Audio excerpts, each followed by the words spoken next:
Dawson kicks off, and off we go from Cleveland.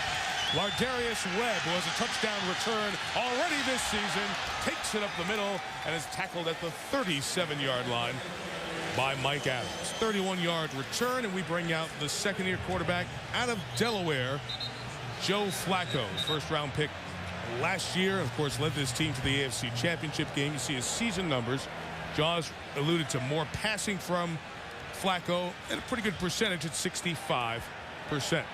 On the kickoff return, Haruki Nakamura, backup safety for the Ravens, was injured and is in a lot of pain as they look at his left leg. So it doesn't look good right out of the gate for John Harbaugh's team.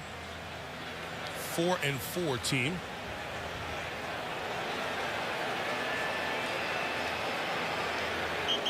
You see Nakamura's leg getting tangled up with Joshua Cribbs and the Ravens tight end L.J. Smith on kick coverage. On this opening kickoff, unfortunately, an injury to Nakamura and a quick timeout.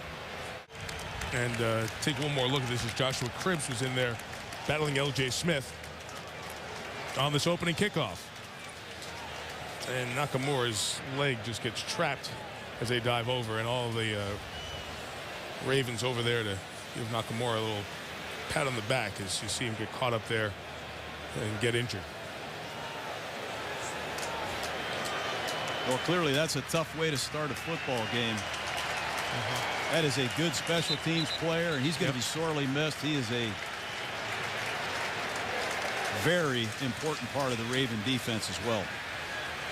And as we said, kid from here in Cleveland. So had the chance to play here last year in one game. Sure looking forward to playing here tonight. And Haruki Nakamura injured for the Ravens. So Joe Flacco on the offense will get started this opening drive from the 37-yard line.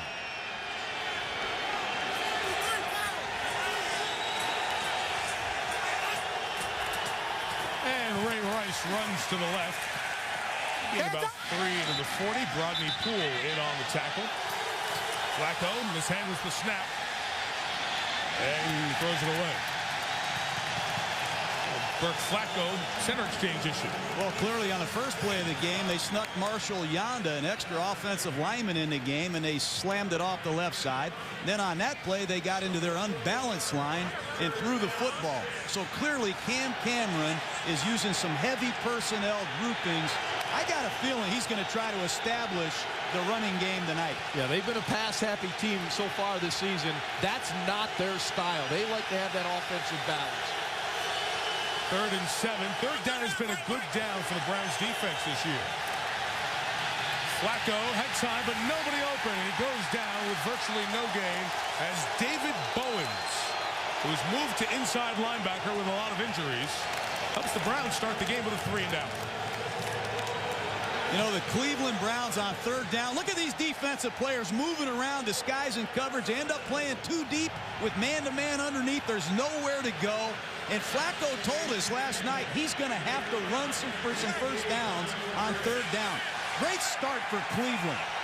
Here's the one thing they do well, return punts. Sam Cook has been told to directionally kick or kick out of bounds here tonight. Flag down by Cook, who was hit. 49-yard punt, return 10 by Cribbs to the 21-yard line. Back by Cook, the kicker. Chris Jennings, rookie running back, ran into him. Now let's see what the flag will be, 5 or 15.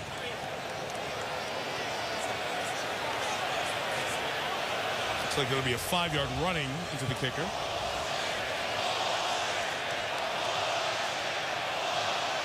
Carl Sheffers is our referee tonight. Running into the kicker, number 34 of the defense. That penalty is declined. Result of the play, Baltimore first down. I'm actually surprised Sam Cook kicked the ball in play. Talking to the Ravens all week, they did not want to kick. They wanted to kick it out of bounds, not even give Josh Cribbs an opportunity to return the football. They want to kick it outside the numbers, close to the sideline where they can really, really seal it off. Carl said Baltimore first down. He meant Cleveland first down for Brady Quinn, who makes the 7th start of his NFL career. There are his complete numbers. He's only thrown 174 balls in the NFL. And there's the nice response from the Cleveland fans. Quinn, drafted in the first round in 2007. Grew up a couple of hours of here, the Columbus, Ohio suburb of Dublin. Lifelong Browns fan. Getting another opportunity to be the team starter. The 21, here goes Jamal Lewis, the ex-Raven. First down for Lewis, out to the 34-yard line. Ball comes out at the back end of it, but he's ruled down on the field.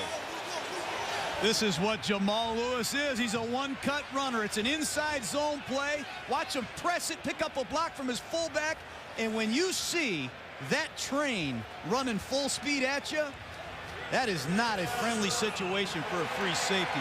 But Jamal Lewis can still pack it between the tackles.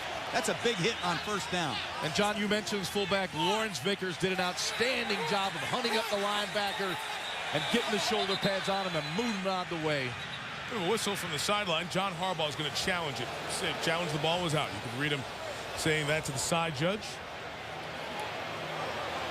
The Browns had lined up in a very quick no-huddle look, and Joshua Cribbs was about to take a Wildcat snap. But Harbaugh had the side judge right there, dropped the challenge flag. And speaking to Carl Sheffers now. Baltimore is challenging the ruling on the field that the runner is down by contact. We'll review the play.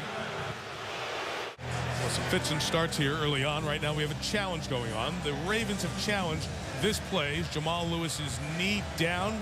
He was ruled on the field down by contact. Saw Fabian Washington pulling out. I think he was down, guys. Yeah, I believe the point of the shoulder hit the ground, then the ball was ripped out.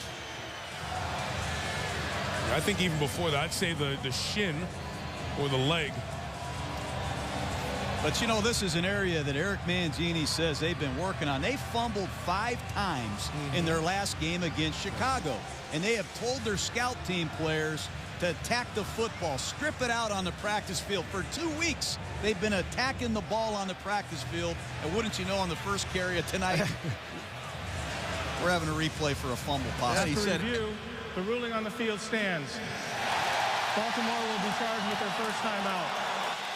And that also means they cannot earn a third challenge here tonight, so they'll only have one for the balance of the game other than the 2-minute warning times. Yeah, Eric was telling us, you know, it was funny, John, you're talking about that. Everywhere they went, the defense, the coaches, the water boys, everybody were ripping the ball out, punching the ball out. And lo and behold, early in the game, they get a fumble.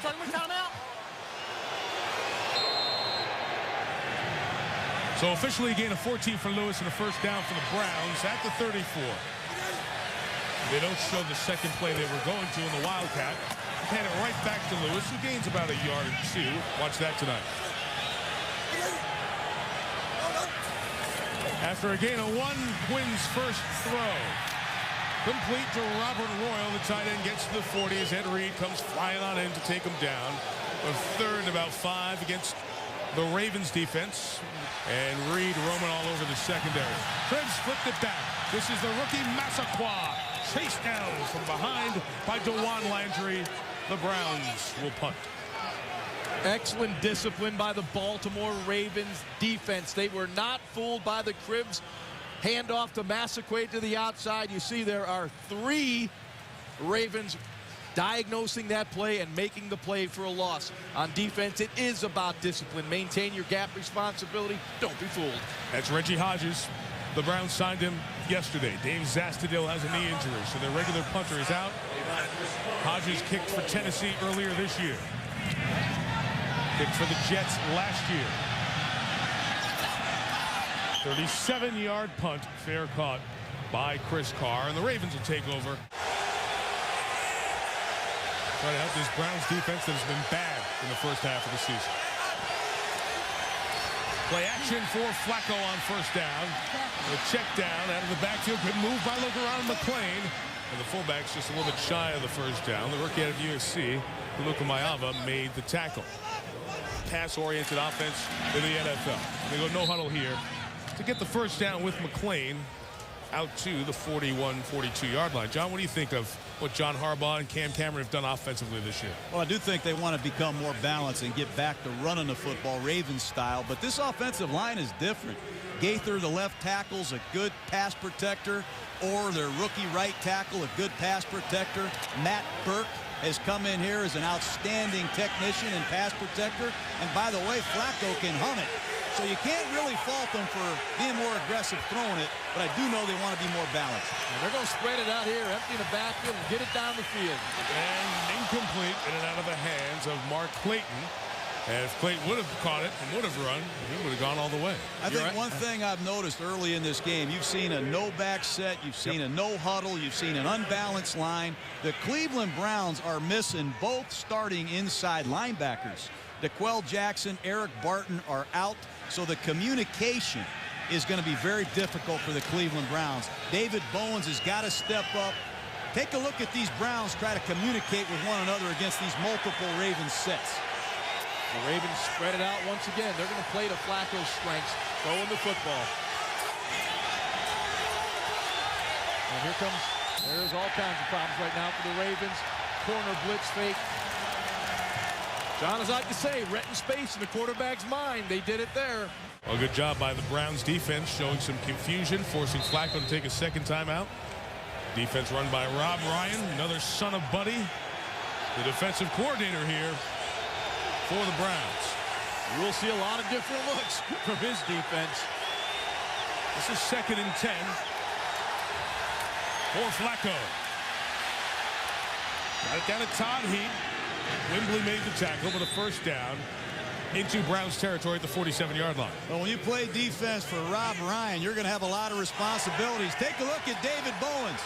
He's going to see Flacco audible, and as soon as Flacco audibles, David Bowens audibles to a corner blitz. Flacco didn't like that, Ron. He took a timeout. Smart guy.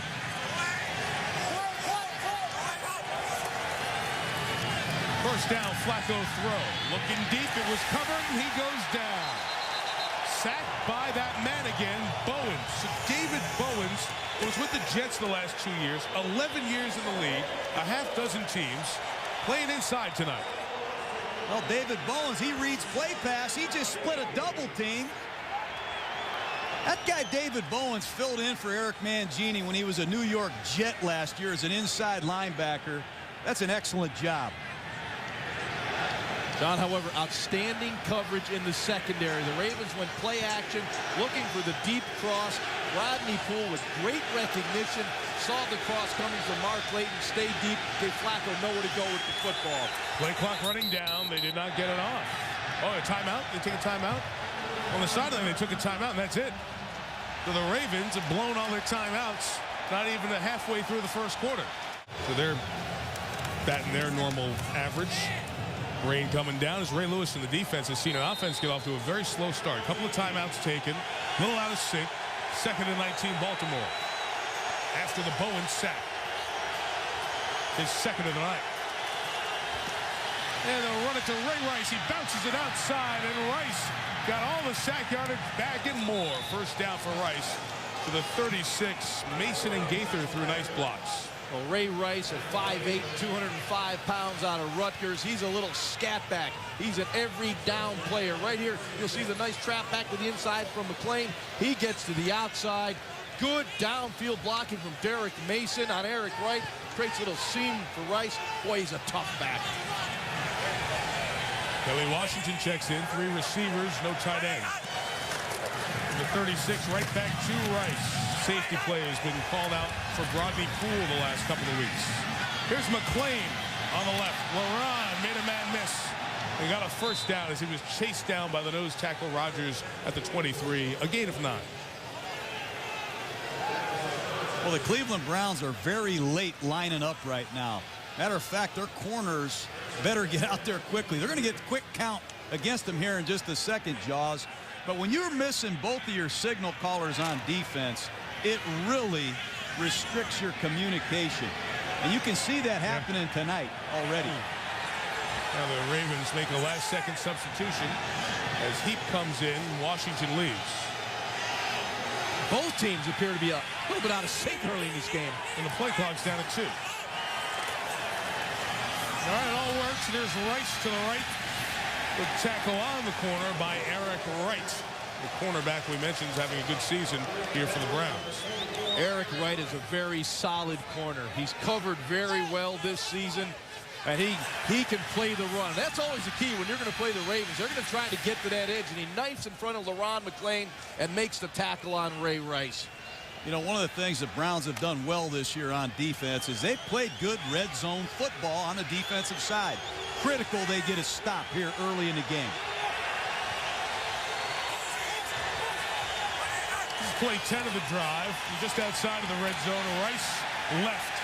Rodney Poole, who lost his starting job last week because he wasn't tackling well, wraps up and brings down and sends us to third down. But an outstanding play by Cameron Wimbley, number 95. He really does a terrific job right there of getting penetration. You want to stop the run, take the tight end, L.J. Smith, throw him in the backfield, throw him in front of the pulling guard, and make a play. Wimbley was outstanding against the run. Certainly his foundation, he's an outstanding pass rusher, but boy, that's how you play the run. Play with your arms, play with your hands. Browns go to a half dozen DBs. 3rd and 8, Flacco.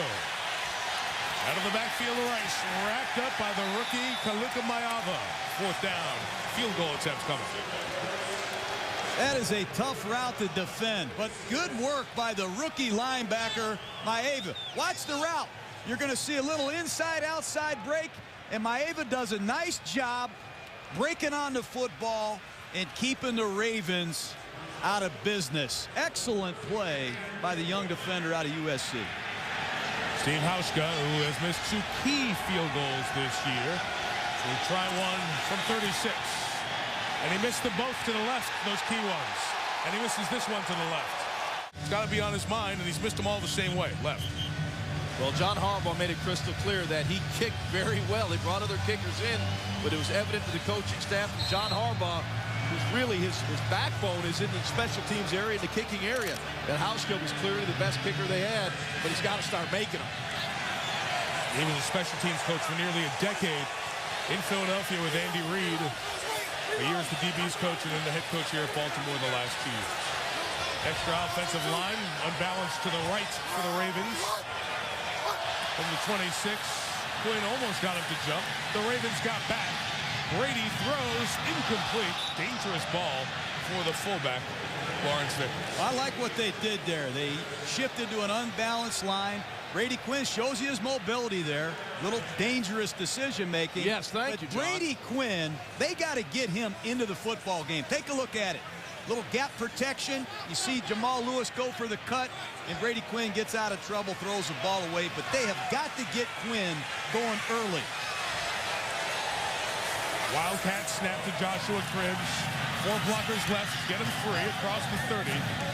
And it'll be 3rd down and about 6 coming up. So Cribbs will take some direct snaps. He was a quarterback in college at Kent State, but certainly didn't have the profile Brady Quinn when he quarterbacked at Notre Dame. What'd you like, John, when you worked out Brady Quinn as he was coming out of college? I spent the whole day at South Bend. I like the fact he's a 4-year starter at Notre Dame. Great pedigree.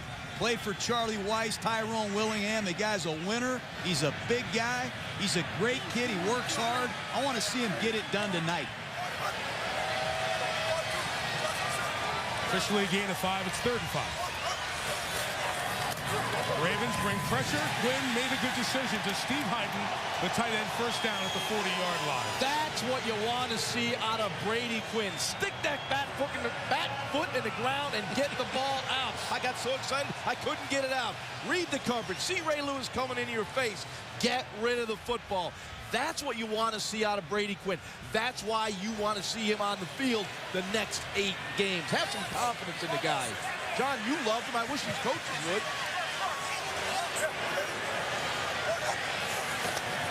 From the 40 in the hands of Cribbs. Going to be a lot of that tonight. Got out of 1 tackle, but not the DeJuan Landry one that was waiting. We have a penalty marker down.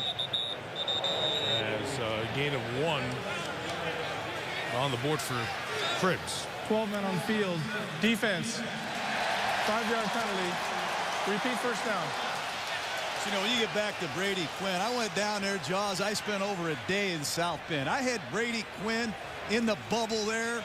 I took water and poured it all over the football. I want to see, can you throw a wet ball? I want to see him memorize our plays. This guy's sharp, and he is a good quarterback. I think he needs to play. He needs to continue to work on the field. That's the best feature, game day reps.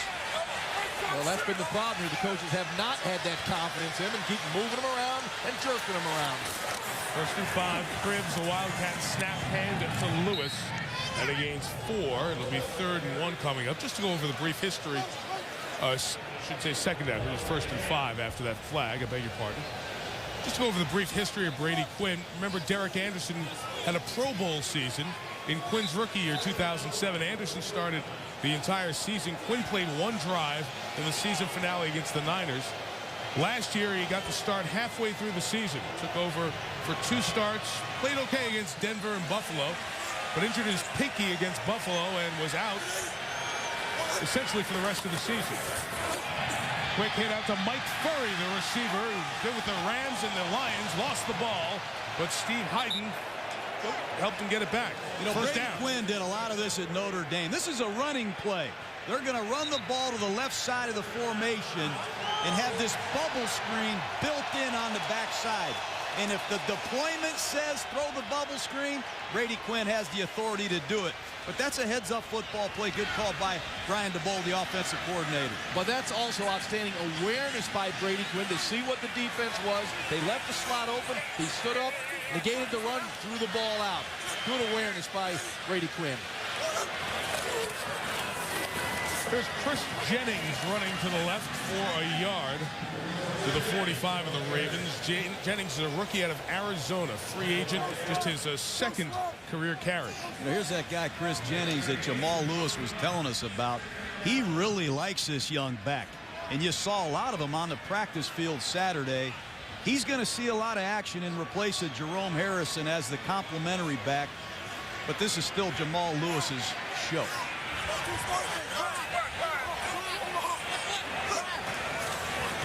Second down, Quinn throwing, incomplete. And there's one of the things we talk about with young quarterbacks and receivers.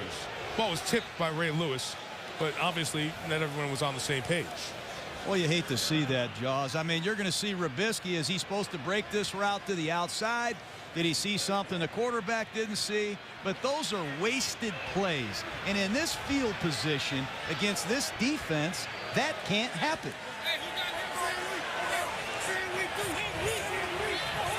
Harrison's the back, 4 receivers.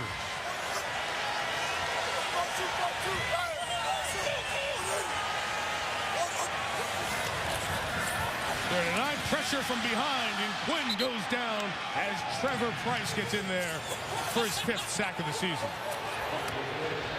Well, the Ravens went with a 3-man rush, and Trevor Pryce just won to the left of Brady Quinn.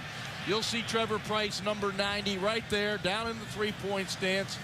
Only a 3-man rush. That should not happen when you drop 5 under and 3 deep, but only for 3 against your 6 protectors. But Trevor Pryce wins. Eric Steinbach, who started over 100 games in the league, is toasted there. Second punt for Reggie Hodges, the new kicker. 36 yards, fair caught by Chris Carr, and the Ravens will take over at their own 18-yard line with 36 seconds left. Is Ozzie Newsome, the Hall of Fame tight end for the Browns, who went on to the Baltimore Ravens in their front office and has done a stellar job of building the old Browns into the very successful Ravens.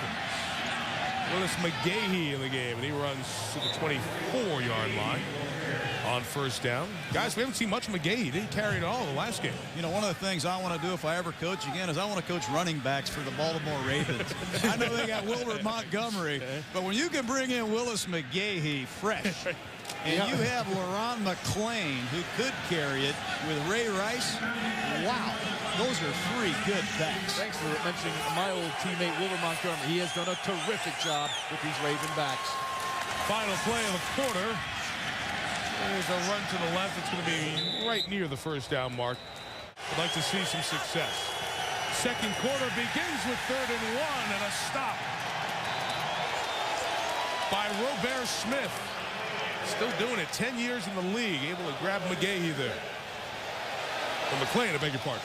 I don't think he got it. This is straight give, and the penetration from Robert Smith. That's something you rarely see. LeRon McClain comes into this game as one of the premier short yardage bangers in pro football, but it's a bad exchange and a heck of a play by Robert Smith. He's a very good run defender, has been for a while. Kenyon Coleman was there as well. Two guys penetrate. Cribbs awaits the punt from Sam Koch. Let him go. Good kick with the wing. Deep kick. 56 yards. Cribbs has some room, but a flag is down behind the play as Cribbs is tumbled at the 38-yard line. That's right where the flag was thrown. Brandon McDonald trying to block Lardarius Webb. Well, Sam Koch is hitting some booming punts right now. During the return, illegal block in the back. Number 22 of the return team, half the distance to the goal. First down, Cleveland. Well, Joshua Cribbs is getting opportunities. You keep giving him opportunities, you're going to hit one out the park. I'm telling you.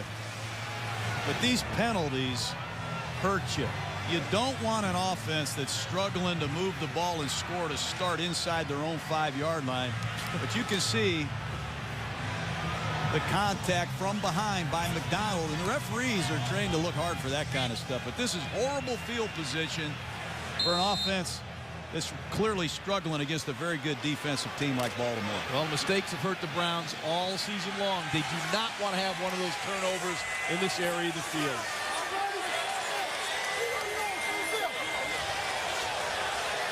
So the Ravens jumping all around, adjusting to the lineup for the Browns as Lewis fights the former Raven for a couple of yards. When we talk about the problems this team has had, this offense has been as inept as any offense in generations. Sounds like an overstatement? No. 5 offensive touchdowns last 14 games, fewest in a 14-game stretch since the 33-34 Cincinnati Reds. But when they got to the end of that stretch was so bad, they shut down business. They ran out of money. They didn't play again. That's how bad these Browns have been on offense.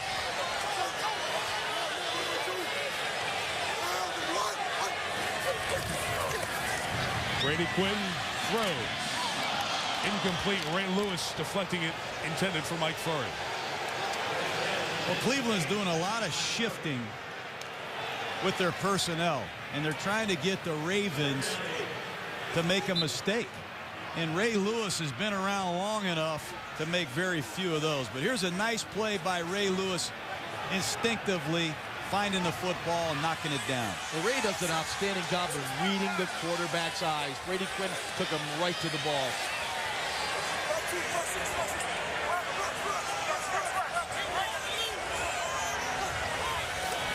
Third and 7. Quinn goes to Massaquoi, complete. The rookie Mohamed Massaquoi takes it near the 40-yard line. Big third down conversion in front of Dominique Foxworth. Gain of 29. Just a simple slant route. They use some pre-snap motion to get a look at the defense, but Quinn is just going to make a quick throw to the outside on a slant route. Excellent job by Massaquoi after the catch. That's what they need from Mohamed Massaquoi. More yak yards after the catch, and if they can get it, they got a big-time young prospect who's their leading receiver. I like that kid out of Georgia. Took him in the second round, took 80, top of your screen, Brian Robisky out of Ohio State in the second round. Pressure on Quinn, just got rid of it. Incomplete, intended for Chris Jennings. And just clean up 2 injuries, guys, on this side of the ball. We saw Haruki Nakamura injured on the opening kickoff. He does have a broken right ankle, so obviously he is done for the Ravens for quite some time. Steve Hyden, one of the 2 tight ends active for Cleveland tonight, his return is questionable with an injury. So we have 2 injuries on this side of the ball. Defense Ravens, offense Browns.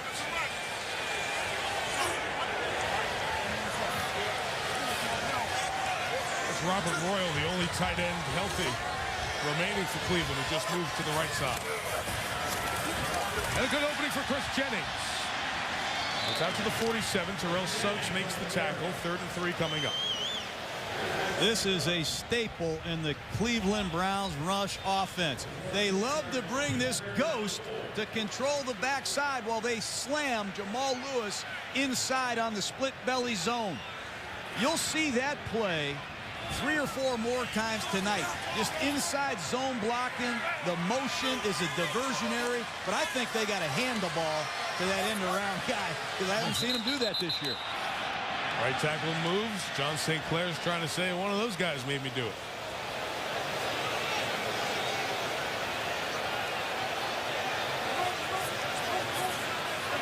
False start, number 78, offense. 5-yard penalty. Remains third down. Great shot. You can't make that kind of mistake. 3rd and 4 is tough. 3rd and 9 is really tough, especially when you have an offensive line that has been struggling in pass protection. To add 5 yards on for a legal procedure is just a lack of concentration and a lack of focus, and that's what's plagued the Browns all season long.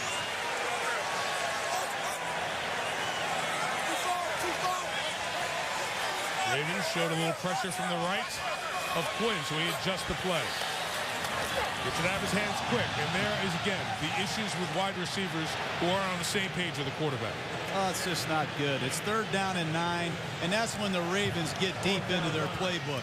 They cause a lot of confusion, sometimes panic from offenses. But that's the 2nd time. You see all the rushers coming on the right side. It's the 2nd throw already. There is no intended receiver. There's clearly a route breakdown, and you're not giving yourself a chance. But the penalty on John St. Clair really hurt Cleveland. Reggie Hodges punting again. Barlow let it go. Lucky to get a good bounce. They'll turn it into an inside the 20 kick. It is phenomenal. First and 10 from the 15. Here's a run for Ray Rice for 1. Bengals, terrific start to this season, leading this division. Flacco down the seam for Heap. Hangs on after the huge hit by Abram, Elam, and Brodney Poole at the 35-yard line. A gain of 17 for Heap, who is slow to get up. Todd had back problems at the end of last year. He didn't even know until the middle of training camp that he was going to be good to go this year. This is what Joe Flacco brings to the table. A howitzer on his shoulder. What a terrific throw by Flacco, and Elam with the big hit, and Todd Heap holds on to the football. The Ravens got to be a little more aggressive getting the ball down the field. Oh, brutal shots. I don't know how he held on. L.J. Smith, the former Eagle, is the tight end. Flacco's hit his last 4 passes. And a run to the right with Rice. Get through arm tackles now for a good first down gain of 7.5.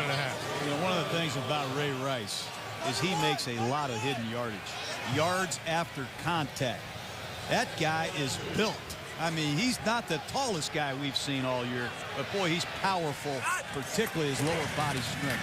Quick snap. Brown struggling to get lined up properly, but a good hit by Robert Smith again. 2nd play for the veteran. Limits Rice to no gain. 3rd down. Browns defensive line really sharp on the inside. You know, they're not going to take you on man-to-man. They're slanting, they're stunting, they're twisting. The linebackers are scraping. Right now, their front seven do an outstanding job against the run of the Ravens. That will continue as Rob Ryan just likes to keep mixing it up.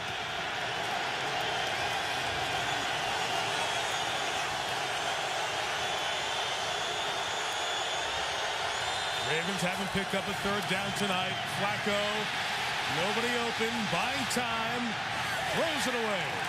And the Ravens have not solved the Browns on 3rd down tonight. Jason Trusnick, the ex-Jet, came over in the Braylon Edwards trade, applying the pressure. Very sloppy right now from the Baltimore Ravens.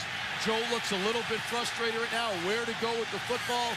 The pressure comes from Trusnick when he breaks the pocket, but the ball has got to come out.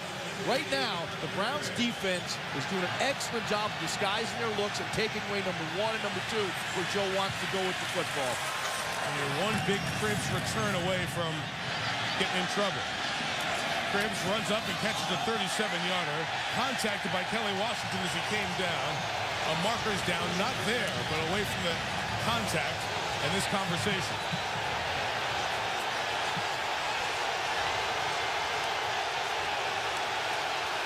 I like this. These two teams, they don't like each other. Remember, if the Baltimore Ravens wore their throwback uniforms, they'd be the Cleveland Browns. This ought to be the NFL's #1 rivalry. You've been sitting on that all weekend. Man, That's a good man. line. Finally got it. It's a great I line. couldn't help it. I sat around my hotel all day. I'm thinking, golly, is this a big game? Hey. Flag not thrown near this There's contact. no foul on the play for a block in the back by the kicking team. The ball had already been caught by the receiver. Timeout. Yeah, the flag was away from that. That was just ruled as legal. There he is, a childhood dream for Quinn, the chance to be the quarterback of the team he grew up rooting for, the Cleveland Browns. Getting that opportunity again here tonight. The 21, he tosses to Jennings, who runs left. Only gains about a couple of yards. Direct snap to Cribbs.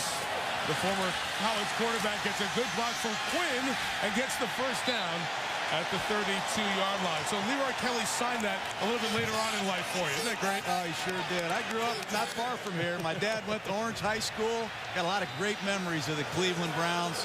Don't forget Paul Brown and what he did for the Cleveland Browns. He invented half of the game that we love today. Oh, yeah. You know, I went to school just down the road at Youngstown State. Used to come up there for a lot of games. I'll tell you, this was a great place for football. They're struggling right now, but it was a great place. Heck, you were a fan for so many years. It's got to turn your belly a little bit to see this team struggling.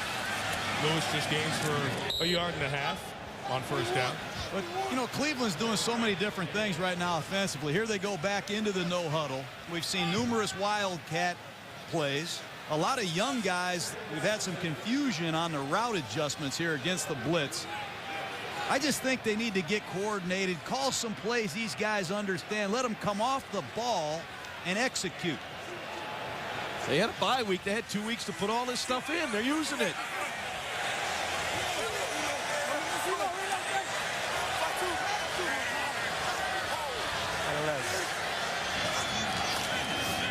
Second and 8.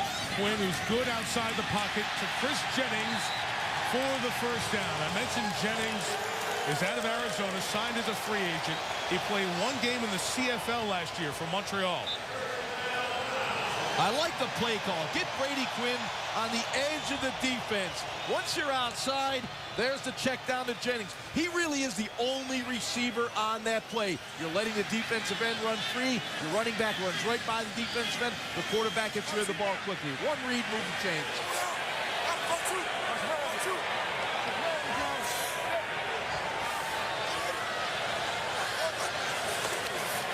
Number 44, Quinn. Complete to Mike Furry, gain of 6 in front of Ed Reed. One of the things that Ryan Daboll, the offensive coordinator, is doing a good job of now is moving the pocket. Change the launch spot. That's back-to-back bootlegs. That'll slow down this Raven defense. Maybe we can come back to a good, solid running play now. And you simplify the reads for the quarterback. It's usually an either-or read when you go and play action, moving the quarterback. Not a lot of full-field reads. Right now, setting up very nicely for Quinn. At midfield for Furry, too tall. And incomplete. Fabian Washington was over there. You know, all these plays that are built into the running game, I remember Mike Holmgren teaching me a long time ago. If you make that kind of decision, you better hit it. Because it's 2nd down and 4. You're at midfield. You hand the ball to Jamal Lewis unless you got a breakaway slam dunk. But if you make that decision to throw that quick smoke route, you got to hit that one. Cribbs motioned out. 5 receivers for Quinn. On 3rd and 4, pressure, sack. Brought down by Lardarius Webb, who has made his name as a kick returner, but is seeing more time, the 3rd-round pick this year, as a cornerback. Here's another one of Ozzie Newsome's finds. Lardarius Webb, he's a rookie out of Nicholls State. The Baltimore Ravens under Greg Madison, I know he took the torch from Rex Ryan, but when the Ravens get on 3rd down defense, they just blow you away with multiple blitzes. Extra man on the field didn't come off. Flags are down. It won't be enough for a first down as the fair catch is made back at the 8-yard line. So it's going to be a 5-yard penalty and take it near midfield and set up again what we had before the sack, about 4th and 4. So they'll just probably tack it on to the end of the punt. Well, that sack was then critical because they were at a 3rd and 4 situation before the Defense, sack. 12 men on the field. That penalty's declined. First down, Baltimore. Timeout. Sean Toohey happened to be the play-by-play announcer for the Memphis Grizzlies. He and his wife became essentially the parents to Michael Lord, took him in, helped guide him through the rest of his life onto college at Ole Miss, and has become a wonderful story as a first-round pick in the NFL. There's a play by Brodney Poole, tackling Willis McGahee for a big loss on first down.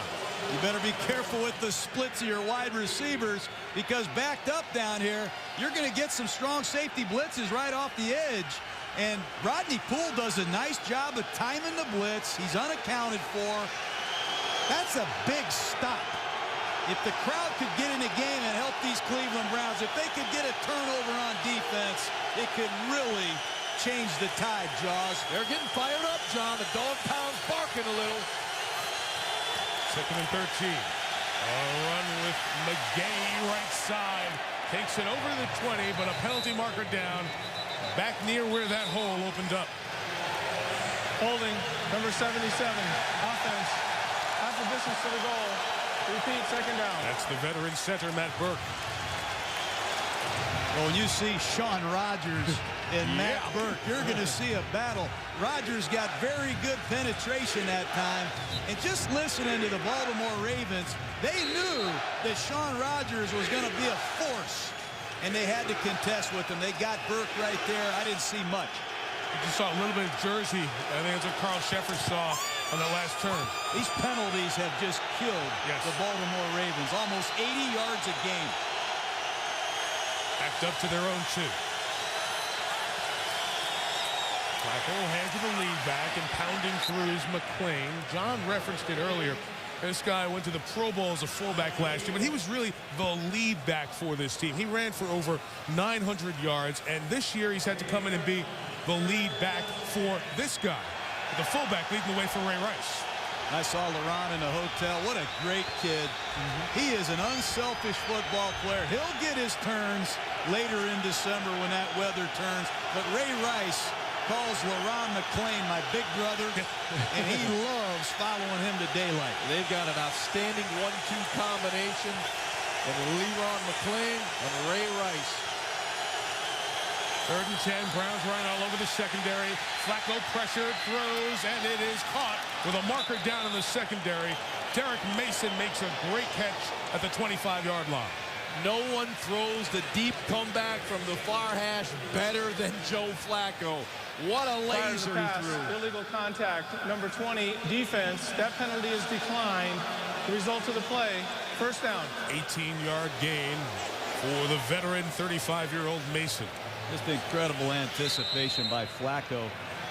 Yeah, but you got to have the arm, John. You'll see Joe right here, right in the middle of the field. He's going to drip. Look at this setup right there. Off that back foot, weight on that back foot, and throws a strike to the outside. Not many quarterbacks in this league do that as consistently as Joe Flacco. Play action with Ray Rice. Flacco in trouble.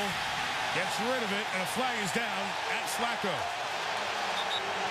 It was Jason Trusnick and Robert Smith missing at the meeting at the quarterback. Let's see what Carl Sheffers has here. There's no intentional grounding on the play. There was a receiver in the area. Personal foul, low hit on the quarterback. Number 93, defense. 15-yard penalty, automatic first down. Trusnick calls for the low hit. You'll see Jason Trusnick will be number 93 as Joe Flacco's looking downfield. Trusnick comes in low. Robert Smith comes in high. I don't get that. No, Flacco throws the ball in his hand. Defender on the ground who hasn't been blocked or fouled directly into the quarterback can't make forcible contact with the quarterback at or below his knee. That's the reading of the rules on the low hit on the quarterback, added this year after the Brady injury last year. The 41.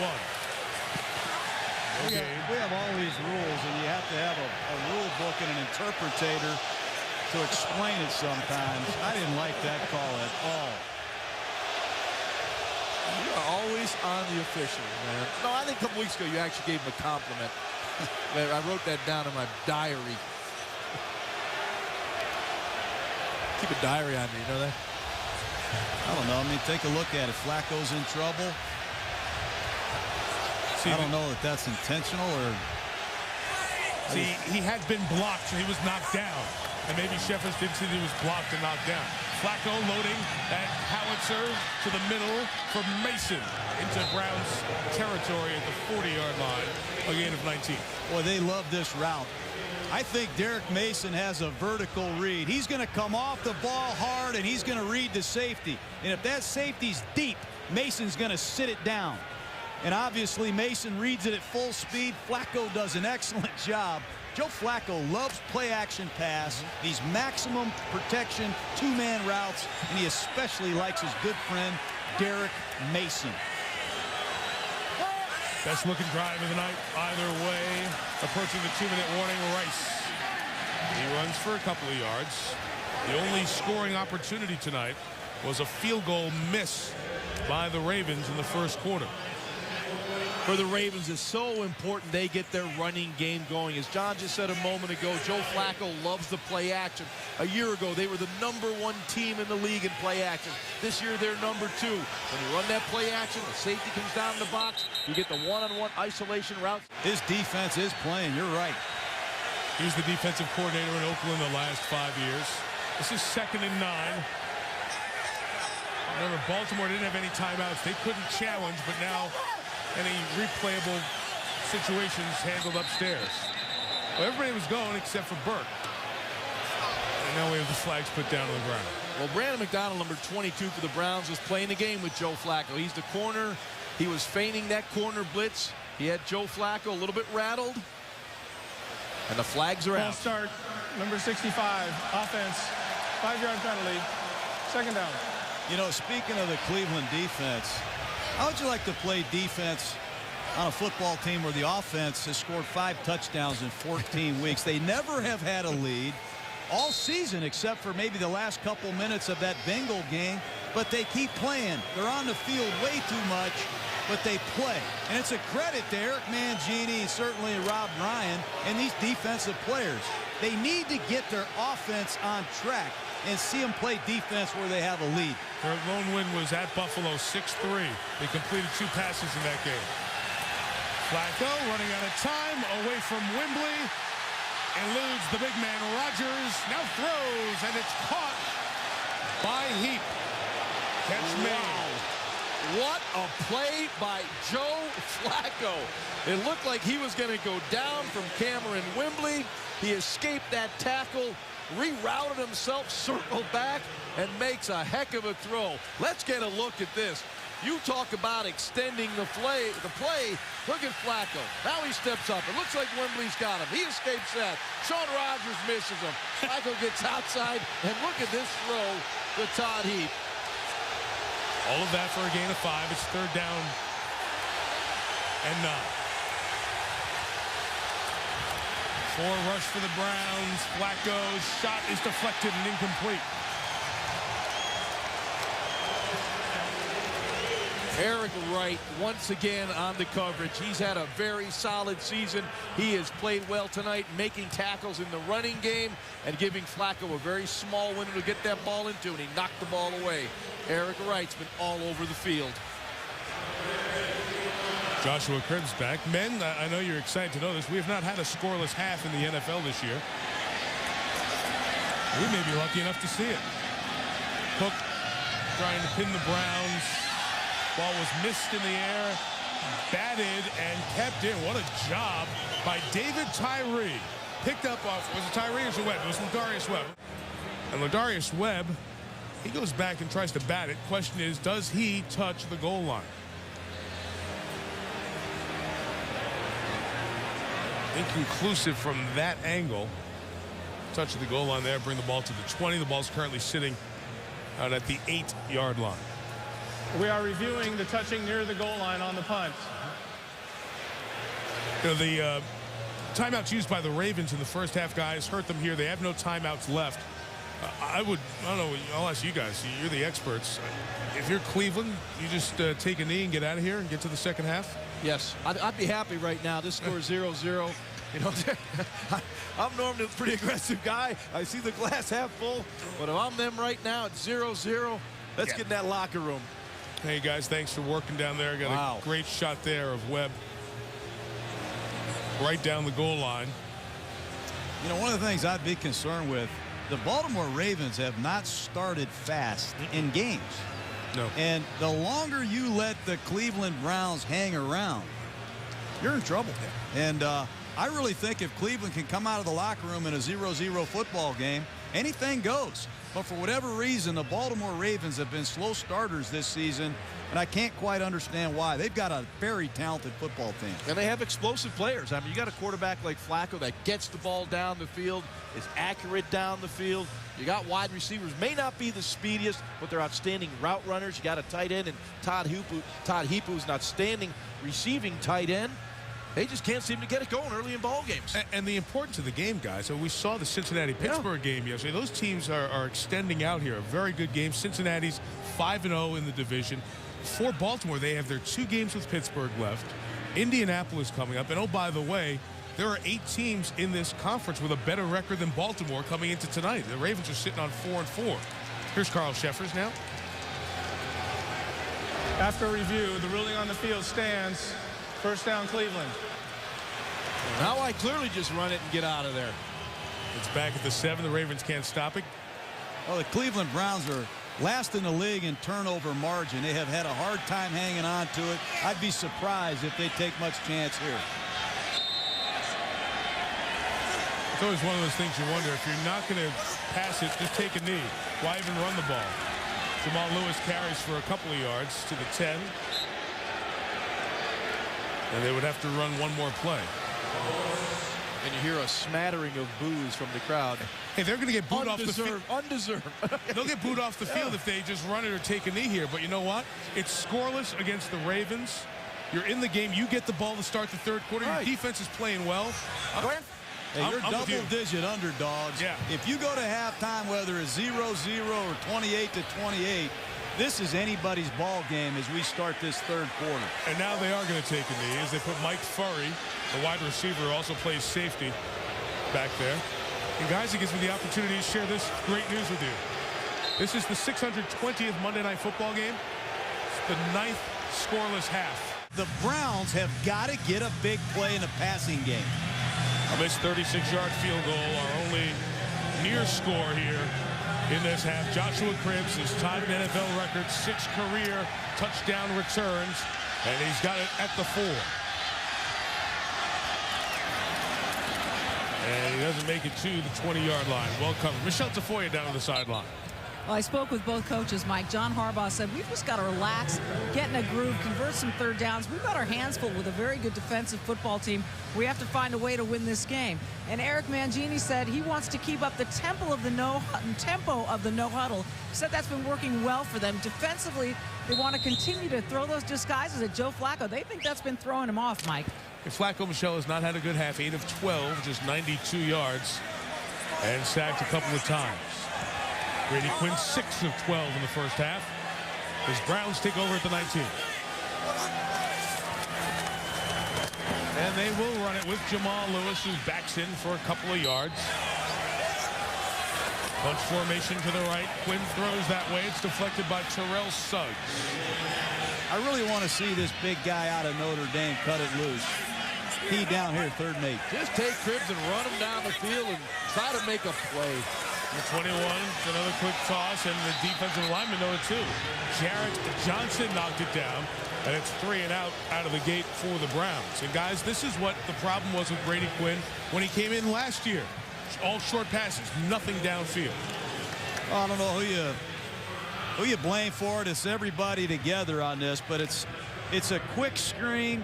You got to be aggressive. You got to knock hands down, all that coaching clinic talk, but it's true.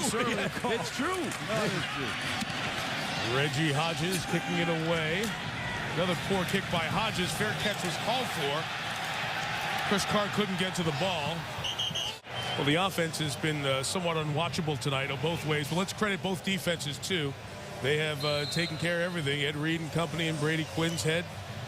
Only 6 of 14. This is the best field position for either team tonight. Flacco and the Ravens start at their own 41.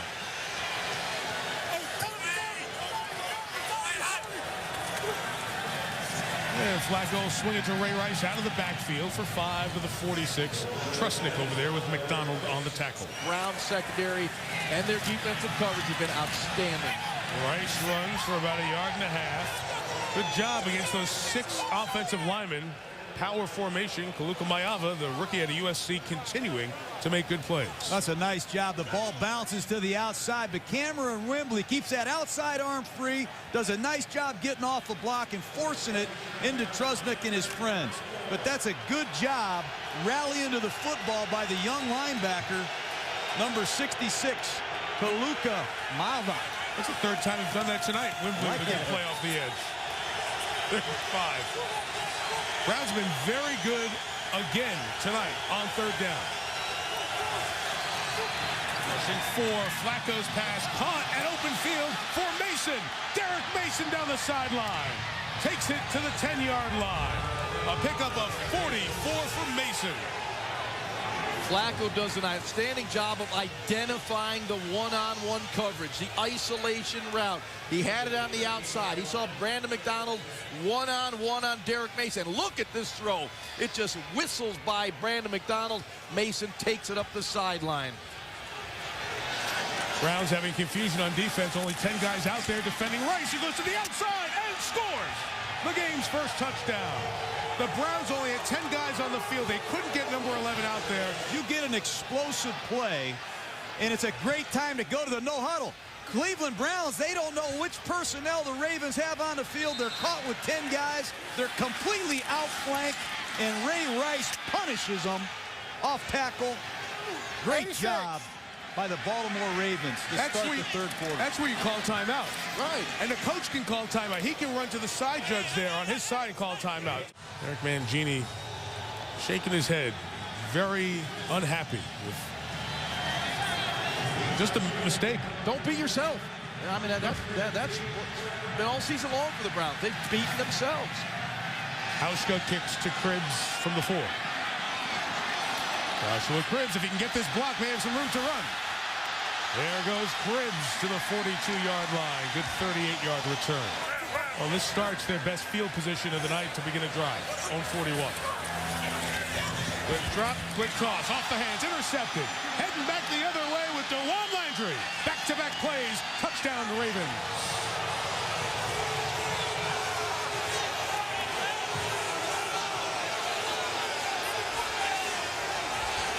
Well, it's the simple route that you have to complete it. Just a stick route to the tight end should be an easy pitch and catch.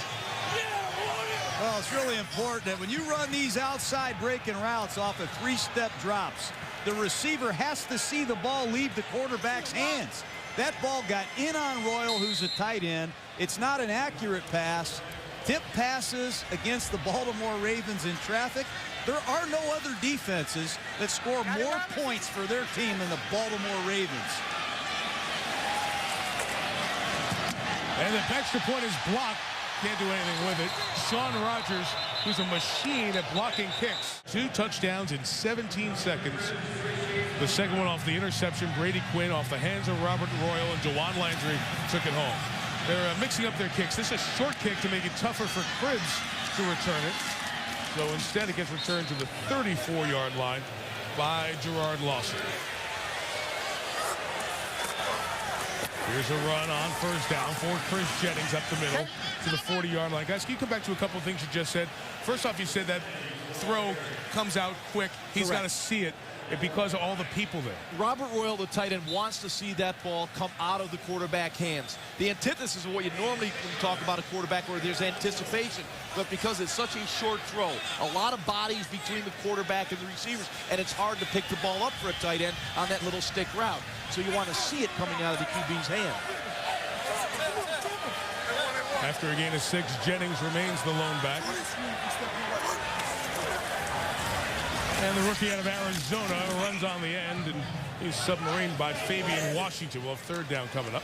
You know, when you use antithesis and anticipation in the same sentence, I have a hard time hanging with you.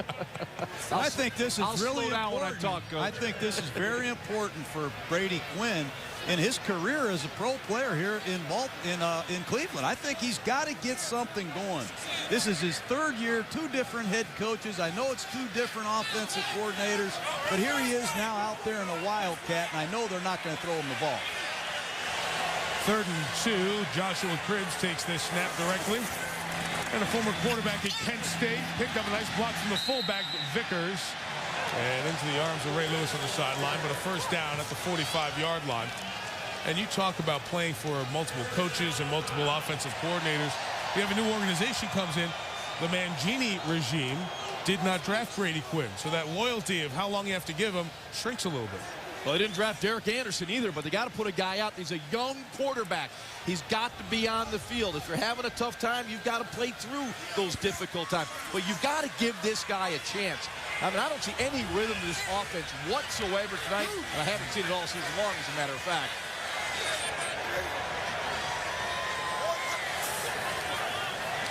Quinn sprinting to the right to Furry. Gain of 3. Yeah, another 3-yard pass. In any stat, that's not good. Thus the change made at the bye week. The run was Jennings.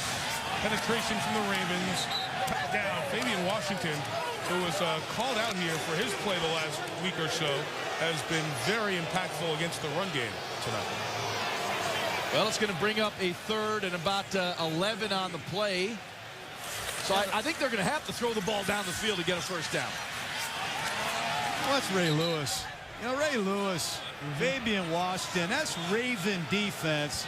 And on 3rd down and 12, what a great opportunity to heat up Brady Quinn. Expect pressure.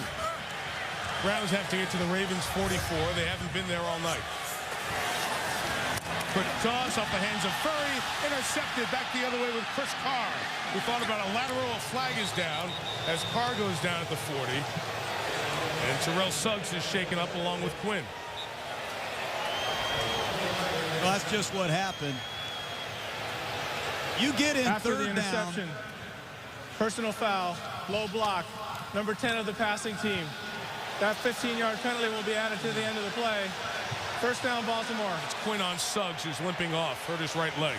You know, you get into a 3rd and long situation against the Ravens, it's a feeding frenzy. They're gonna blitz you, and they did right here. Here you see it coming right off the left side, and the Cleveland Browns, they almost look like they're under siege, Ron. The ball comes out quick. It's not a perfect pass. It's on the backside shoulder. It's another tip ball, an impact turnover by the Ravens. Mark this down. The Ravens last year led the NFL in turnover ratio. If they didn't, they were very close to it. And they're well on schedule here as they start the second half of the season. And, John, you talked about that feeding frenzy right now. The Ravens are blitzing about 50% of the time in passing situations, and the results have been very good. Greg Madison, the defense coordinator for the Ravens, hey, he's dialing up the blitzes tonight because he knows he's got that offense of the Browns off balance. Suggs limped over to the sideline. Movement on the left tackle, Jared Gaither. False start, number 71, offense, 5-yard penalty, first down. And I think that what John Harbaugh told us last night is important. He's tired of these penalties on the Ravens. But take a look at this throw by Brady Quinn. It's not a bad pass. It's not a great pass. But, Jaws, you've got to make plays. Somebody's got to make a great catch. Somebody's got to make a great throw. Somebody on this offense has to snap out of it. John, they don't have those guys. Right? They don't have those kind of playmakers on offense. It's part of the issue. I mean, Mike Fleury, to tell you what, the guy was an Arena Football League player. He's been playing defense. He's been playing offense for the Browns. Mike, you're right. They don't have the skilled players to make the offense work. And I don't care who the quarterback is right now. It won't make a difference if we put Tom Brady or Peyton Manning out there or Drew Brees. They're not going to get this offense going. There's not enough a supporting cast. Hey, that guy's a first-round draft choice. I haven't seen Brian Rabisky or Mohamed Massaquoi run a route past 5 yards. How do we know? Ravens trying to deliver a knockout punch here at the 28. Second and 14. Flacco A little lost out there on the edge. Brandon McDonald holding him up as a flag is down. Back in the middle of the field, Sean Rogers joining McDonald for the tackle. Well, if I'm Joe Flacco and I get on the edge like that, I'm going to get down. If I see Sean Rogers coming after Number me. 71, offense. That penalty's declined. Third down. You know, when you run a bootleg to your quarterback's left and he's right-handed, take a look at it. He's going to boot to his left. Remember, he's a right-handed quarterback, and you suspect you really are vulnerable to getting hit on your throwing shoulder. And that's why you don't see a lot of quarterbacks move to their left very often unless they're really athletic. That's scary. And the Browns came with a corner cat with Brandon McDonald quickly in the face of Flacco. 3rd and 20. They drop 8 in coverage. Rush only 3. Check down to Heap. Will try to get him in field goal range. He blocked the extra point a moment ago. Try to put pressure on Hauschka. 44-yard kick. Missed from 36 earlier. That one from the right hash mark. Didn't miss it to the left. Sean Rogers, who's sensed defeat, tasted defeat far too often in his career. It's his 123rd NFL game. His record as a player is 33-89. That's a lot of losing locker rooms to go back into. You know, you got a lot of negative slides. Oh, yeah. Stand by for some positive ones, huh? Joshua Cribbs couldn't catch that kickoff at the 7. They're going to be taken down at the 22-yard line. Coffee on call. Enjoy. From the 23, here is Lewis.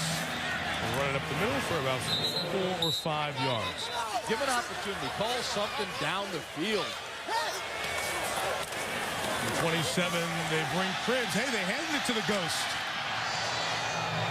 Not the Ghost to the post, but the Ghost past the marker. First down. Well, we've been looking at film all week, and they run that Ghost reverse, and John was saying all week they better give it to Cribbs. No one's even paying any attention to him. Well, they finally gave it to him, and there's a positive play out of Joshua Cribbs. These are all young receivers for the most part for the Ravens, and I think you got to test old Brian Robiskie. You'll see him at the top of the screen, number 80. Robiskie, Massaquoi down here. These are rookies. Test them.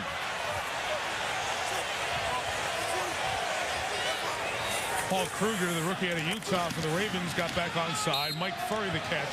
That's a completion for a loss of a yard and a half. I have seen more bubble screens, quick screens, tier screens, whatever you want to call them. Get in that huddle, get them wide receivers, and tell them to start running some 9 routes. We're throwing the ball down the field. Give them a chance to make a play. You've had coaches who were supportive, not just in how they brought you up as a pocket passer and a quarterback, but also how they supported you when times were tough, what Brady needs right now. As he throws to Jamal Lewis. And that's a little bit of what Cleveland's going through. This is the 22nd quarterback change they've had since the franchise started up again in 1999. And they need some of that fortitude like Dick Vermeil. Flag down, pass to Robiskie is caught, his second if it holds up, but shy of the first down. And Mike, I can't tell you how much that meant to me. When you're a young quarterback, it's tough enough playing against 11 guys on defense. I had a coach, an organization that supported me, because for any young quarterback, there's going to be some... Number 99, defense. Offside on Kruger, lined up in the neutral zone. A 5-yard penalty. Keep it going. Go ahead, Josh. Yeah, there's going to be some problems in the development, and the coach has to stick behind you. He's got to trust you. Dick Vermeil gave me that confidence. Maybe other people didn't, but it equates to what's going on in Cleveland. The coaching staff, the organization, has got to believe in Brady Quinn. Now, that was 1978. 3 years later, we were a Super Bowl football team. And that's what the Cleveland Browns have to remember. If you got a guy you believe in, let him work through it. John, you've had to develop young quarterbacks. You know what it's like. You got to trust them. You got to believe them. It's 3rd and 2. Direct snap to Cribbs. Picked up the last 3rd and short. It'll be very close to this one. Ray Lewis tried to bend him back. It'll all depend on the spot as Kelly Gregg and Ray Lewis made the tackle. You know, you get into some of these 3rd down and 2s. And I used to ask myself on the sideline, you know what? I think I'm in 4-down territory. I know I'm going for it on 4th down and 1. So I'm going to hand the ball to this guy, Jamal Lewis. But Cribbs is obviously the go-to guy in the Wildcat formation for the Browns in short yardage situations. Eric Mangini was asking, and he should get one. He asking for a measurement there. Instead, we're going to get a timeout taken. Well, they won 10 but didn't make the playoffs 2 years ago under Romeo Crennel. It's the state of Ohio. Yeah. Football is of the utmost importance. And they need the Cleveland Browns to find an offense in a hurry.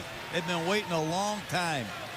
Well, they got the Bengals playing well right now. They are in the state of Ohio. That's right. Magnify by what Cincinnati's doing down the road. 7-2, 5-0 in the division. Going for it.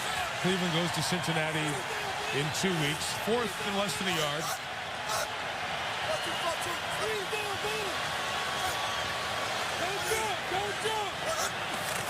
Quinn sneaking it.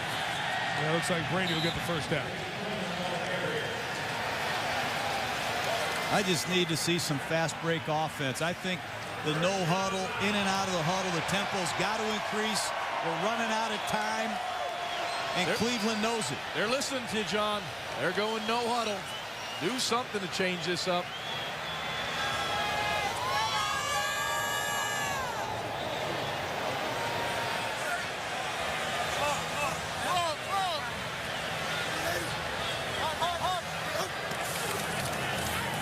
Down the run, Jamal Lewis, the former Raven, for 2 yards. You know, one of the things that the Ravens have really struggled with on defense is they've given up a lot of big plays. You said it in the lead into the show. 27 plays of over 20 yards. In the passing game, Fabian Washington has had a hard time with pass interference plays. Foxworth has been beaten a couple times. I just think you got to push it and maybe get a PI. Let one of these young guys try to create, but here they go back to the Wildcat. They've been called for a defensive pass interference, the Ravens 9 times. Just Lewis running again against his old teammate, his good old friend, Ray Lewis up there in the middle. And we speak of Jamal Lewis. Jamal said, it's not the team being bad. It's not anything else. And I've got other interests. My plan was always to leave the game after this season. And he does so right now, 21st on the all-time rushing list. 3rd and 7 against pressure. Ray Lewis up the middle, and Quinn just ducked out of the way and goes down for a sack. Well, Brady Quinn had no shot on that one. Ray Lewis just blew in the backfield, untouched. Well, this is Ray Lewis. He's been doing it forever. You're using all these dummy snap counts, trying to figure out who has who. You're coming off your bye week. You need to block Ray Lewis. But Jaws, you had 2nd down and 7 at the plus 46. You get into the Wildcat, then you take a sack. Just a bad sequence there for the Browns. This Carr running up to make a fair catch at the 26-yard line. Ravens will take over there. Well, you guys, we mentioned Jamal Lewis a moment ago. He made a lot of news earlier in this off week for the Browns, essentially calling out his coach, Eric Mangini. He said, we're practicing too long with 2-hour practices, half-hour walkthrough, to which Mangini responded by having Lewis in his office, keeping Eric's longtime tenant of, my door's always open, come in, communicate. Lewis is one of the captains. We talked to David Bowens, who was a linebacker with the Jets, Mangini's team last year, and he said the practices are about as long. There's a little bit of not understanding from where Jamal Lewis was with Baltimore and Brian Billick. Practices weren't as long. Practices weren't as long for this team last year. Flacco in trouble, the flag down, he throws it out there incomplete. Needless to say, it is another headache for this team with many issues. Now you have the offensive captain and the veteran saying, we're practicing too long. Prior to the pass, illegal contact, number 24 of the defense, 5-yard penalty, automatic, 1st down. It was on Eric Wright. Well, based on what I've seen as I studied the tape of the Browns all season long and watching this game tonight, they need to spend a whole lot more time on the practice field. I mean, it's just been a dreadful performance, particularly by this offense. There's no rhythm in this offense. The play selection is questionable. Nothing down the field, nothing aggressive. I'll say this, the defense has given a heck of an effort tonight. Rob Ryan at least has those guys flying around, except for when they have 10 men in the field on a Ray Rice touchdown. Here's Willis McGahee, stiff arming around the end with Eric Wright trying to block. It's always uncomfortable, John, when a player kind of calls out the coach and says, hey, we're practicing too long. We're 1-17. Well, losing does that, you know, and we saw a heck of a tight end a couple weeks ago. Tony Gonzalez didn't want to come back to Kansas City. You see it with Larry Johnson. Hey, losing is hard. And Eric Mangini, he's a heck of a coach. He got his work cut out for him. They don't have a lot of talent. They got to put this team together But you take losing home with you, it affects your family life, your personal life. It is hard when you're a pro football player. 2nd and 4, McGahee. Only going to gain a couple of yards, and that'll bring the third quarter to a close. Yeah, and in defense of this coaching staff, and I don't want to sound real hard on with all those things going on, but there's a dearth of talent on the football team. They're a couple, 3 years away from being a competitive football team. They've acquired a lot of draft choices via trades. They will have the opportunity to build the football team. 3rd and 2 to start the fourth. Ray Rice thinking about a throw. Lefty toss for Heap. Broken up. Incomplete. Ravens want pass interference. Will not get it as Brodney Poole ran back. Well, they had him fooled. You know, but you go back and look at the Ravens. Here's a halfback pass. Take a look at Ray Rice rolling to his left. He's got Todd Heap. He's got to throw it out towards the sideline. Not enough on the throw.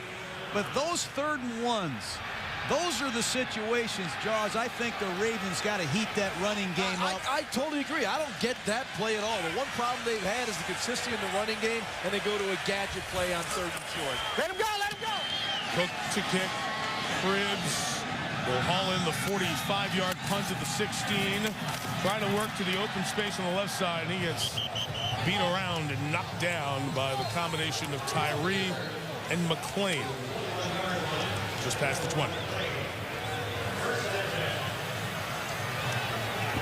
You know, the other night, I went to see a basketball game here in Cleveland. I might be able to. You by yourself? Yeah. I can tell you where there's some offense. Where? Well, there's this guy who plays for the Cavaliers, number 23. Boy, is LeBron James an offensive guy. Holy cow. What a tight end he would be, huh? Wide receiver. You think he can go deep? LeBron was a fabulous player in high school. Junior year. An all-state performer, concentrated on basketball his senior year of high school. Quinn getting out of there, gets to Vickers. Complete pass, loss of 3. Tonight, we'd love to see some offense. Chris Jennings on the run to the 25. Gain of 6. Had you seen LeBron play in person before the other night? That was my first time. And I tell you what, when you see his physical stature, that's what blows your mind. If you're near LeBron James, get a ticket. Watch this guy play. The first thing I thought when I saw him, tight end, tight end, man. Well, it's part of the panic. Of course, he's a free agent after this NBA season, and he is Cleveland's hopes for a championship. False start, number 73, offense. 5-yard penalty. Remains 3rd down. It was on Joe Thomas. Of course, the Cavaliers have been to the NBA Finals once 2 years ago, didn't win a championship. The Indians are long suffering, and they too have hit the reset button and rebuilding. Stay positive, Cleveland sports fans. It's gonna happen sometime. One would hope. Great sports town. You know, God, they love their brownies, but it's gonna be a long time before they're competitive.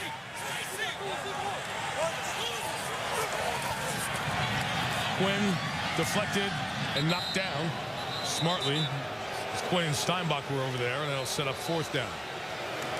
You know, Trevor you get Price into hurt. 3rd down and 13 against the Baltimore Ravens and go to a no-back set, you play quarterback. Look at all these Ravens beating down on you, not quite sure who's coming, who's blocking. No chance. No, not a shot. And there's Kruger, their rookie out of Utah. Ozzie Newsome, 2nd-round draft choice. John Harbaugh wanted to get him active. They're excited about the progress that Kruger has made. But once again, a 3-and-out for the Cleveland Browns. And a penalty mixed in. You can't beat yourself. They're not good enough to make those kinds of mistakes. They've been making them all season long. Browns fans not happy at all tonight. Price was helped off. Terrell Suggs earlier on, as Brady Quinn went to block him on that interception, and blocked him low, was penalized for it. Suggs has a knee sprain, the Ravens tell us. Unlikely to return tonight. You hope it just ends up only a knee sprain. Hodges punting for Zastadil tonight.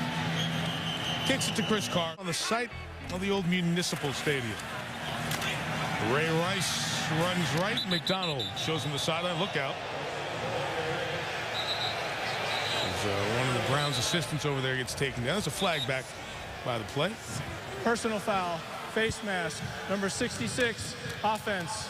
15-yard penalty, Repeat first down. He's done a heck of a job building the Ravens into a consistent winner. First and 25. We built a terrific team. Steve Bisciotti, the owner. As Rice carries to the 47-yard line. You know, I think when you go back to Ozzie Newsome, and a great Shannon Sharp, Rod Woodson during their Super Bowl runs. This is 3rd and 12. Underneath it's Rice, who's pulled down by Maiava, who has had a very good game starting for the second time.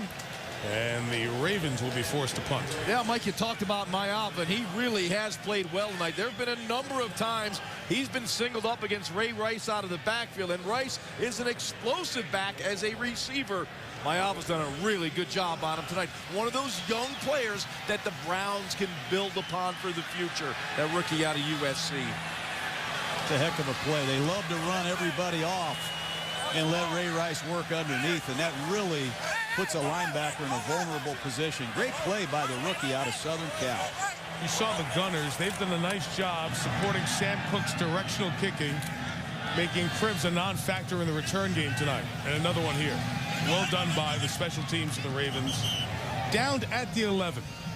Back here inside their own 10, they'll go to Joshua Cribbs, the former Kent State quarterback out of the Wildcat. Quarterbacks in the state of Ohio, very versatile people. Cribbs a gain of 5. Thanks, John. Appreciate that. Hey, Josh, hang in there a second. I got your back, buddy. Here's Quinn's pass, and it's on the sideline, incomplete. 3rd and 5. Right. 4-man rush for the Ravens. Quinn throws to Furry, complete. Gets it to the 30 and a first down gain of 14. Well, it's a little option route. Take a look at Fury. He's working against Chris Carr in the slot. And Quinn does a nice job hanging with him. And Fury wins to the inside. Boy, you'd love to see Fury really make something happen after the catch. But it's a nice throw, big 3rd down conversion. But that's a play you could run with if you had an opportunity. John, small steps here. Make the catch first. Here's Quinn throwing from Massaquoi. Very high and incomplete. You know, and we joke about it, and their offense has only put up 2.8 yards per play. And we mentioned 5 offensive touchdowns in 35 quarters. You know, I always tell my son, never give up on a game. And this is still a 2-score game. If they can hit one play and make something happen, they are still in this game. No question. You got to believe that if you have any chance of coming back. Absolutely. No, I agree with you. If you're a Cleveland Brown, you got to believe you can make 2 plays in this game. No matter how bleak you've played to this point, you got to believe. From the 30, pressure from the Ravens. Quinn throws incomplete, intended for Harrison. Trevor Price brought the heat. You know, when you play against the Ravens, you got to really be careful with Ed Reed. If you spend too much time watching Ed Reed, you're never going to know what the coverage is. This guy he's amazing. He's all over the field. He knows where he needs to be when the ball is snapped. But before the snap, this guy's going to be all over the football field. He wants to be a secondary coach. When he's done playing, I'll hire him. That's right. You and a lot of other people talked about an intuitive, instinctive safety. None better than Ed Reed. Furry in short motion, 3rd and 10. Quinn, here's a shot down the field from Massaquoi. Incomplete. Ladarius Webb came in and brought the pressure. Dominique Foxworth on the back end have the coverage. Well, at least we saw the attempt down the field to Massaquoi. Give him a chance to make a play. Foxworth was in coverage, but at least there's a chance for a big gain. They have not been doing that tonight. They have done nothing to dust off the secondary of the Ravens. Reggie Hodges signed officially yesterday because of Dave Zastido's injury. Tyree had a chance at a block. 37-yard punt. Big hit by Mike Adams on Chris Carr. Brings him down back at the 30. Great job by Carr to hang on. 8.5. Let's see what the Ravens can do on the ground as Ray Rice, John, runs it for about a gain of 5 here on first down. I think, just like we talked earlier, guys, this is a situation where the Ravens need to flex their muscle and get their running game going, because they're a good enough team to have a lead in the 4th quarter in meaningful games, and the only enemy is the clock. And here's a great opportunity for the Ravens to end this game on offense with their running game, because they are capable of smashing you with it. Well, they got the big fellas in there, Ray Rice and LaRon McClain. 2nd and 4. Here comes Rice again. Outstanding passing game that generates big plays.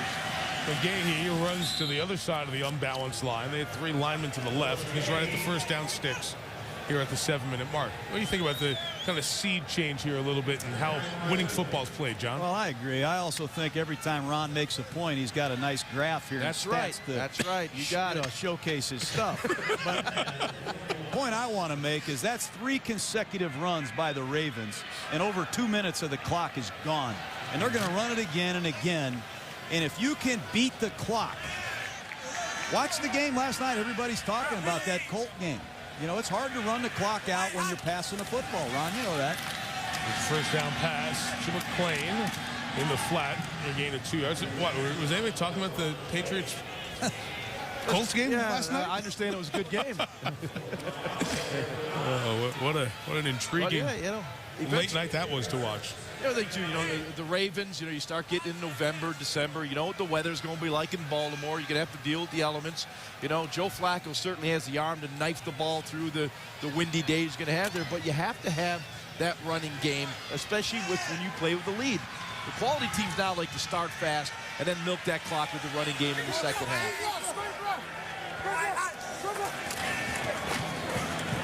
McGahee, 2nd and 8.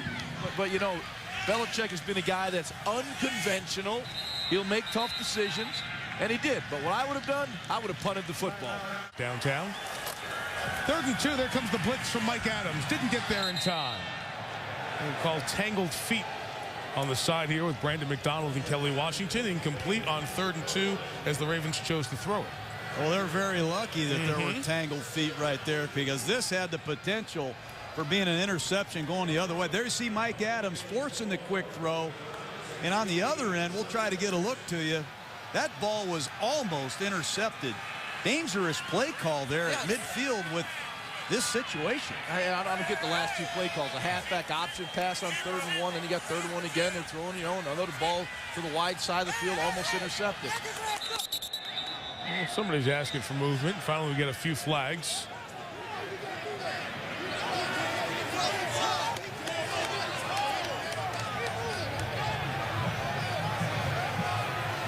Ball start, number 53, offense.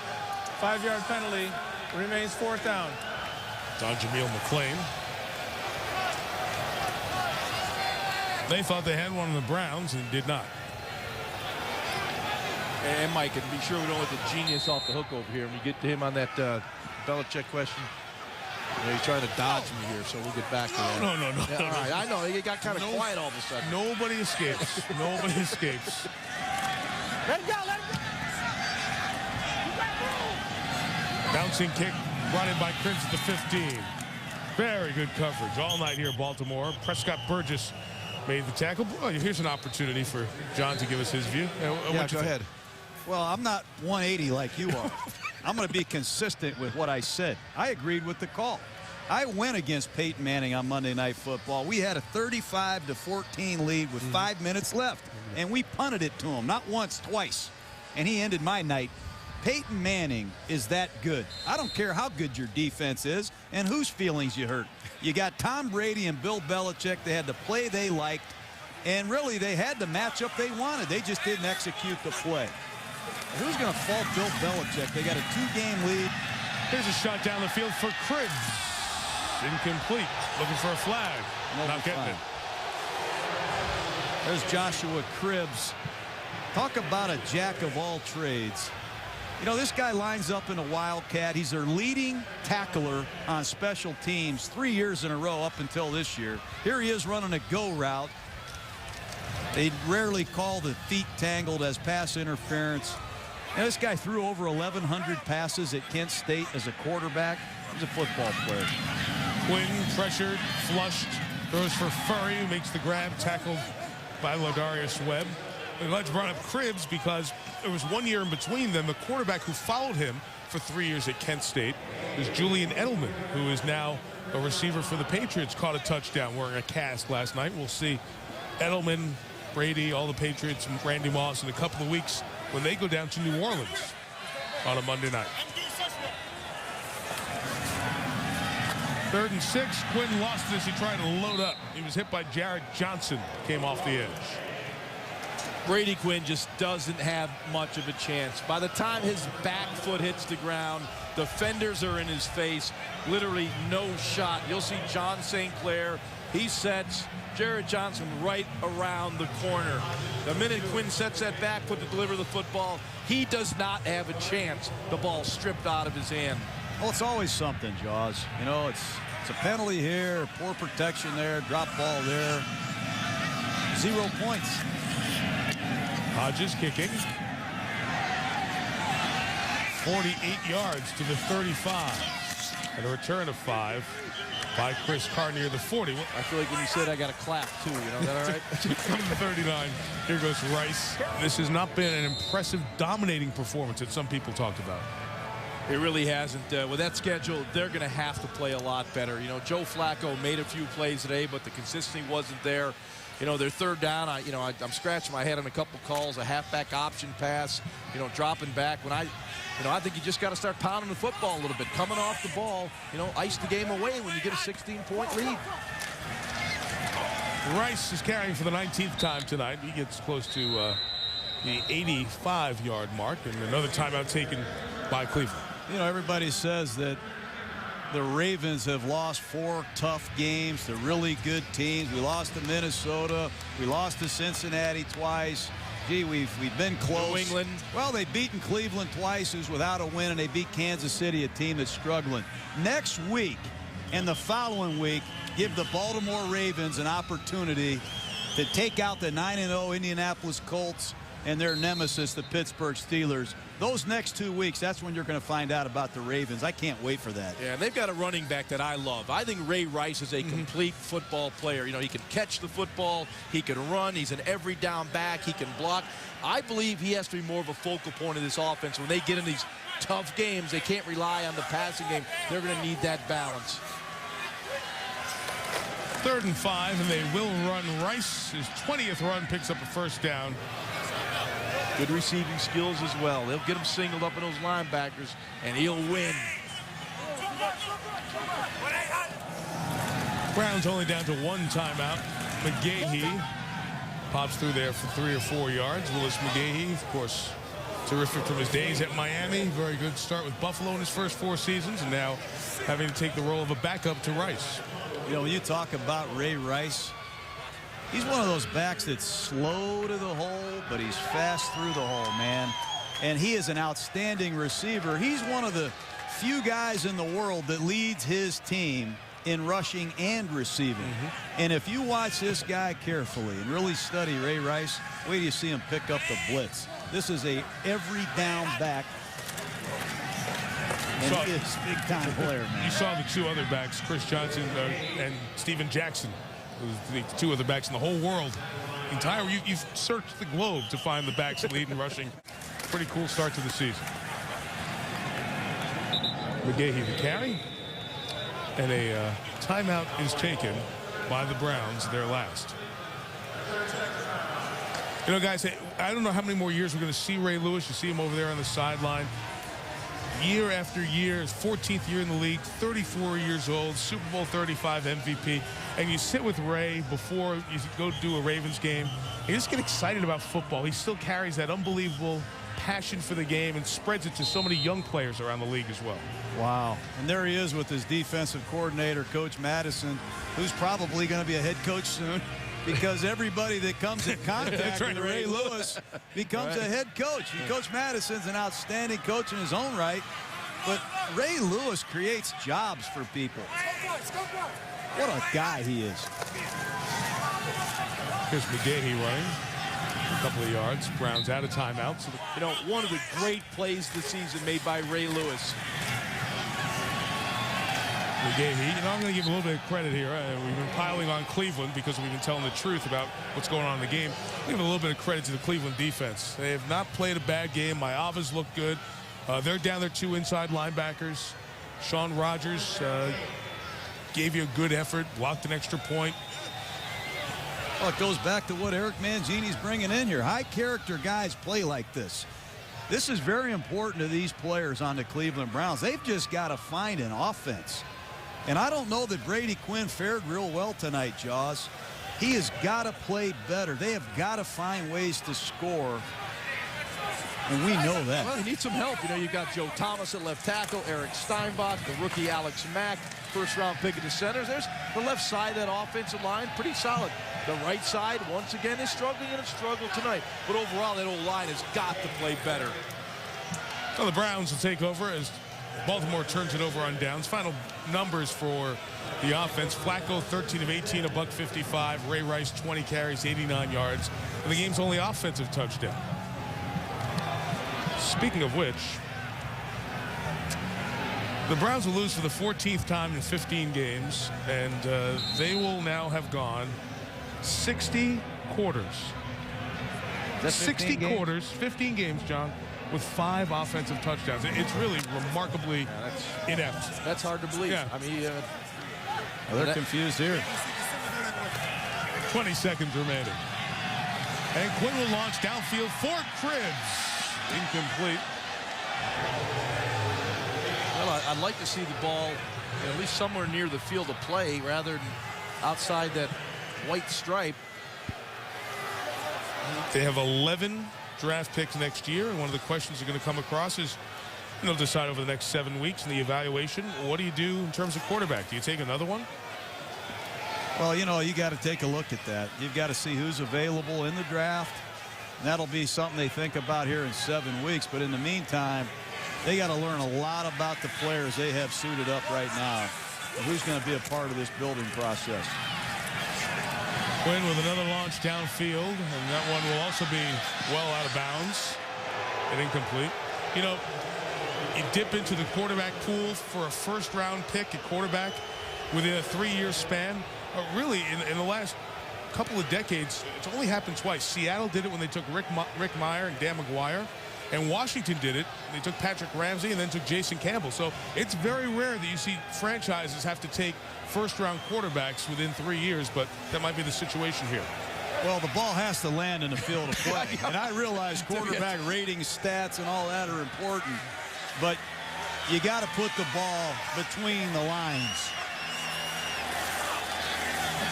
Here's Cribbs underneath. I'll try some lateraling here. They get it back to Robert Royal, who is tackled at the 49-yard line, and the game comes to a close. Ray Lewis said goodnight. Joshua Cribbs was hit on that play and is shaken up.